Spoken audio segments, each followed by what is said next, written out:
نبی علیہ السلام ارشاد فرمای وای ډیر کرتا یو انسان به روجه ونیسي خو دک انسان ته ما سوا د لوګي او د تند نه اس نه ملاویږي صرف لوګ او تند په ځان باندې تیره کی اجر مجر اس دی ښه ولی وجه بدای چې خولې ته خو به کورې اچولی خو ګورې ځان به د ګناه د کار نه بچ کوي ځان به د دروغو نه بچ کوي ځان به د حرامو نه بچ کوي ځان به د دوکې نه بچ کوي ځان به د فراډو نه بچ کوي دی به چې کم ځان به د بد نظر نه بچ کوي ا دی به وایي چې الله د ما روجه ونو رونو ګورې روجه د عبادت دی دا د الله دپاره کوي او الله ګورې د دې بدلې به الله درکوي چې الله یې قبوله کړي درله نو روجه قبولیت د قبولیت مرتبې ته رسول په کمالي طریقې سره روجه نیسل الله به پې الله مونږ تاسو ته اجر راکوي روجه چې کوم نن هغه صرف دې ته نشي ویلی چې انسان به صرف په خپل ځان باندې خوراک سکاک بندوي د رمضان په میاشت کې الله تعالی ته زمونږ ستاسو د خوراک او د سکاک د پرېښودو څه حاجت نشته د الله خزانې ډېرې وسیع دي ښه د الله خزانې وسیع دي خو د رمضان د دې روجې مقصد دا دی چې د خوراک سکاک چې څنګه تا د خوراک او د سکاک نه روجه ده دقسې د حرامو کارونو نه به ستا روجه وي ته به پې دروغ نه وایې ته به چغلي نه کې ته به بد نظر نه کې ته به چې کمدن هغه غیبت نه کې ته به الزام نه لګې ته به په هر یو ګناه د کار نه به ځان بچ ساتې دغکې ته روجه وایي نو که دغسې روجه دې ونیسله نو الله وایي زه به پې درته اجر در کوم ښه زه به پې اجر در کوم او که چېرته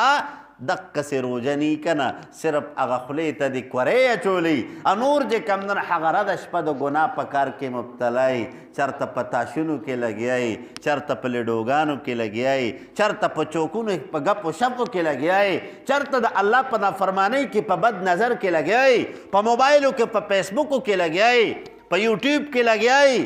نور چې کمدن هغه په نیټ کې لګیایي او ته وایي چې زما روجه ده ګورې الله ته دغه روجه قابل قبولو نه ده روجه ویلې دې ته شي چې ته به د رمضان د میاشتې هره ګړۍ داسې تیرې چې په هغې کې به ته د الله د رضا طلب کې ته به د الله د رضا طلب کې نو ګورې ډېر زمونږ ګرونه داسې دي چې په خولې خو خوراک سکاک بند کړی خو د حرامو نه ځان نه ساتي په خولې خو خوراک سکاک بند کړی خو د بدو نه ځان نه ساتي د بد نظر نه ځان نه ساتي د فیسبوکو نه د موبایلو نه د یوټیوبو نه چې کم نه هغه ځان بچ نه ساتي رونو ګورې دغه روجه چې کم ده که نه دغه روجه دا د انسان دپاره بیا وبال ګرځي ښه دا د انسان دپاره وبال ګرځي نو چې مونږ تاسو لومبی اهتمام دا وکړو ځکه روجه الله وایي دا زما دپاره ده او زه به یې بدله ورکوم نو چې الله یې بدله ورکوي الله خو ستا د هر کیفیت نه خبردار دی ښه ستا د زړه د دننه کیفیت نه خبردار ستا د سترګو د کیفیت نه خبردار ستا د غوږونو د کیفیت نه خبردار ستا د ګرځېدو نه خبردار ستا د کېناستو پاسېدو نه خبردار هغې تمامو حالاتو ته به ګوري نو د هغې نه بعد به درته جزا درکوي ښه هغې نه بعد به درته الله جزا درکوي نه چې مونږ تاسو دا خبره په ذهن کې راولو چې د دې بدله به الله ما ته پخپله راکوي چې دا عبادت زه ډېر په ښکلي انداز کې وکړم په دې زه ډېر هغه وس پې وکړم چې دا هغه د حسن د اخلاص او د الله د رضا هغه یو داسې عبادت وکړم چې الله پې رانه رضا شي که نه چې الله یې قبول کړي نو ګورې روجه دا ګورې صرف د خوراک او د سکاک د بندولو نوم نه دی ښه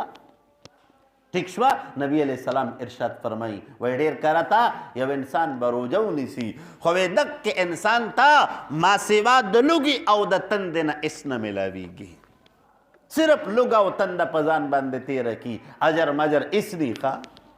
ولی وجه بدای چې خولې ته خو به کورې اچولی خو ګورې ځان به د ګناه د کار نه بچ کوي ځان به د دروغو نه بچ کوي ځان به د حرامو نه بچ کوي ځان به د دوکې نه بچ کوي ځان به د فراډو نه بچ کوي دی به چې کم ځان به د بد نظر نه بچ کوي ا دی به وایي چې الله زما روجه ونو رونو ګورې روجه د عبادت دی دا د الله دپاره کوي او الله ګورې د دې بدلې به الله درکوي چې الله یې قبوله کړي درله ښه نو روجه قبولیت مرتبه ترسول په کمالي طریقې سره روجه نیسل الله به په الله مونږه تاسو ته اجر راکوي.